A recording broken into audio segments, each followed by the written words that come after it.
Hi, good evening, everyone. It was a cool, damp day across the district, and you can see moisture continues to stream in for our eastern communities. Temperature is going to be very cool tonight, but in my extended forecast, I have the 70s. They're returning. I'll show you that coming up.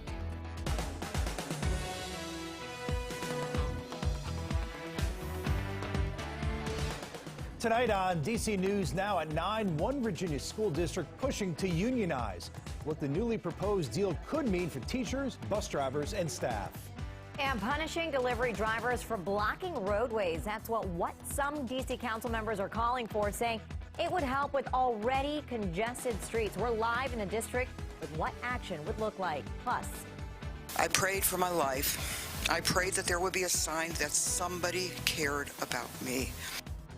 Turning pain into action. A domestic violence survivor now dedicates her life to making sure others know they're not alone. We'll show you the important work she's doing. good evening, and thank you so much for joining us for DC News Now at 9. I'm Tasmin Mahfouz. Hi, everybody. I'm Chris Flanagan. Our top story tonight is out of Prince William County, Virginia. Educators and advocates there, they're pushing for their school district to become the next Virginia county to allow school staff to unionize. Max Marcilla covers Northern Virginia for us. He joins us live from Manassas, and that's where the Prince William County School Board just unveiled a proposal deal. Max. That's right. Well, not only did they just unveil the proposal, but they just started talking about it about 20 minutes ago or so. But it comes after lots of advocacy from teachers and other staff members who say, look, they are happy that it's gotten to the point where the proposal is on the table, but there are still some areas that they think it could be a little bit stronger in their opinion. This comes as those advocates started off the day by rallying outside the school board meeting. Once they went inside, members of the Prince William Education Association went one after another, challenging the school board to not only pass the collective bargaining resolution, although a vote won't be tonight, but strengthening the one presented. The proposal unveiled last Friday and shared today allows two groups to collectively bargain. One group for licensed employees, that includes teachers, nurses, and counselors. The other group for other employees, for people like bus drivers and teaching assistants, notably substitute teachers not in the list. They are not full-time employees. Now, the employees, as part of the collective bargaining union, would be allowed to bargain over wages and benefits, but PWEA President Maggie Hansford says this needs to happen sooner rather than later. What we would like to see is a pathway to be able to bargain next school year, and that means that we have to have a clear vision for how an election process can be handled and be completed this school year. Now, in the school board's discussion, they mentioned that it's not trying to be too far away when they could start collectively bargaining. It would be fiscal year 2025, so the 2024 school year. But as you just heard Maggie say, she's really hoping that it can be done a little bit sooner. Coming up at 10, we'll share some of the messages from the school board members, some of the questions they've been asking, and we talked to a teacher about why at this time in education in Virginia, collective bargaining could be so important. We'll send it back to you. Reporting live from Manassas, Max Marcilla, DC News Now. And developing now, police are looking for a man who stabbed someone at a CVS in Southeast DC. It happened at a store on Pennsylvania Avenue shortly after 3 p.m. Our partner, DC Real Time News, told us the man was trying to steal something when an employee confronted him and then stabbed the employee. Police say one man was hurt but conscious and breathing when he was rushed to the hospital. We are working to get more details confirmed through police. Well, most people driving in D.C. have seen it. Food delivery drivers double parking and blocking the road. It's a safety issue, according to city leaders, and one those drivers could soon be ticketed for. Marielle Carbone is live at the wharf for us tonight. Marielle, this is really a big problem there. Yeah, it's really not uncommon to see cars like this lining the roads here with their flashers on, either picking somebody up or picking up food to deliver. Now, right now, under current city enforcement, traffic enforcement can't do anything when it comes to delivery drivers that are blocking the roads like this. New legislation voted on today could change that.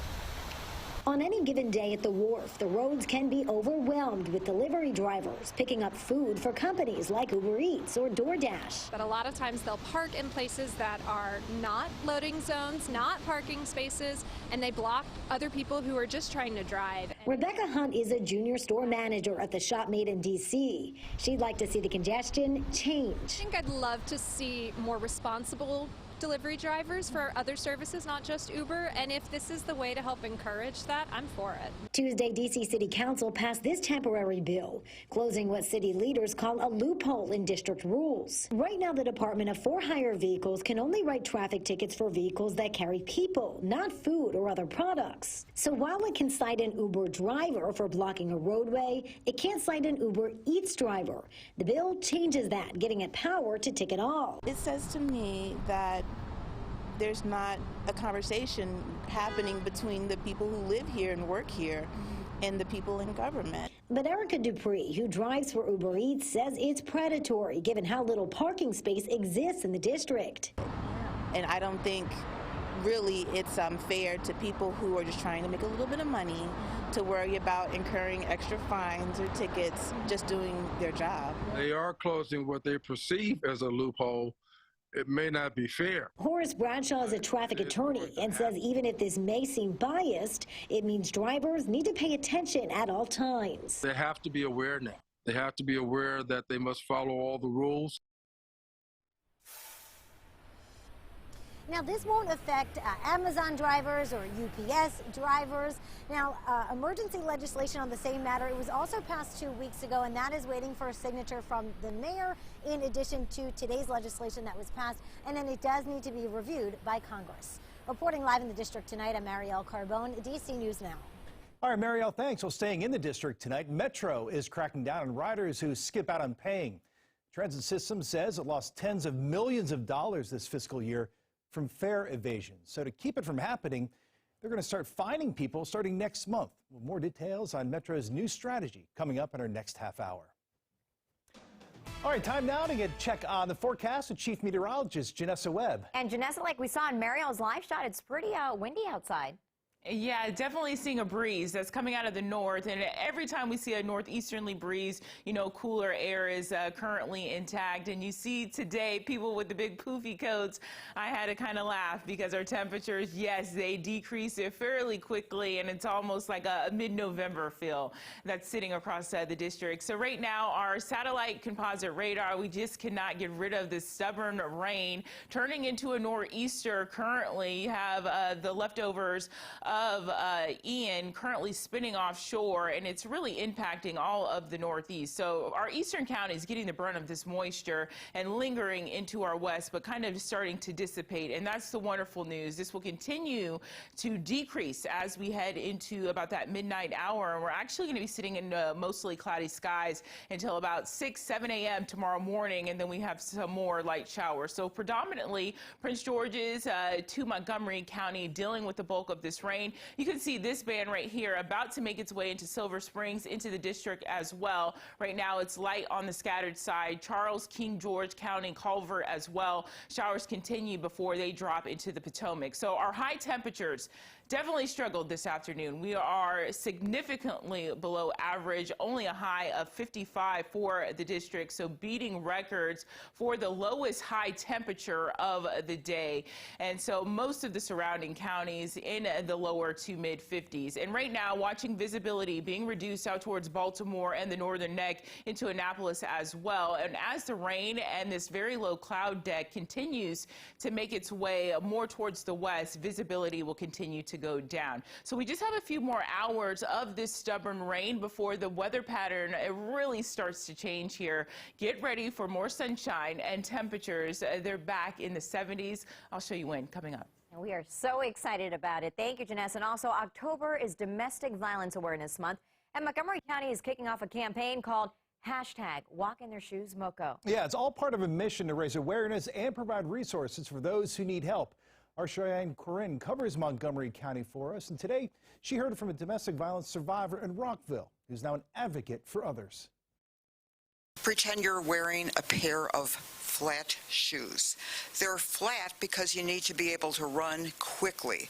to get out of the house if you can. Through the month of October, the Walk in Their Shoes campaign shares the true stories of domestic violence survivors. Each display also shows a pair of shoes that represents each victim so that those who are still struggling know that they're not alone and that there is help available. I prayed for my life. I prayed that there would be a sign that somebody cared about me. He finally grabbed my arms and stuck them in the oven, burning them on the rack, and I fell screaming. It was that night that Kravitz says she promised herself if she made it out alive, she would dedicate her life to helping victims of domestic abuse. And that's exactly what she did. And in those last 25 years that I have regularly knocked on her door asking her to come with me and be there for the victims of domestic violence, she has never said no to me. In 2021, 58 Marylanders lost their lives to domestic violence. 5 of them lived in Montgomery County, and this year we've already lost that same amount. Anyone who needs help is urged to call the Family Justice Center at 240-773-0444. They are free, they're immigration blind, they are confidential. Please come and seek them out for yourself, for a friend, a family member, or a community member. My shoes switched from flats to runaway to heels. Reporting in Montgomery County, Maryland, I'm Cheyenne Karen for DC News Now. And the Walk in Their Shoes MoCo displays will be at 65 sites across the county, including all public libraries, rec centers, and police stations as well. And coming up on DC News Now at 9, a new program to help local business owners get their food businesses off the ground.